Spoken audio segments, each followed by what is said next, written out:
Generation alpha પછી હવે નવી જનરેશનની શરૂઆત થવા જઈ રહી છે. દુનિયામાં હવે 1 જાન્યુઆરી 2025 પછી જન્મ લેનારા બાળકો જનરેશન બીટા તરીકે ઓળખાશે.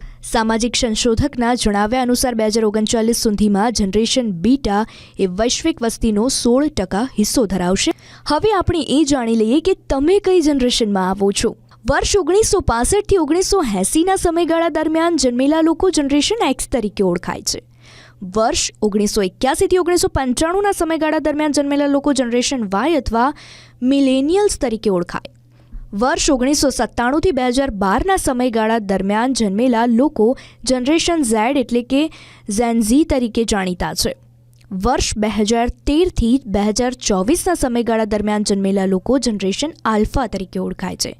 અને હવે વર્ષ 2025 થી 2039ના સમયગાળા દરમિયાન જન્મ લેનારા બાળકો જનરેશન બીટા તરીકે ઓળખાશે.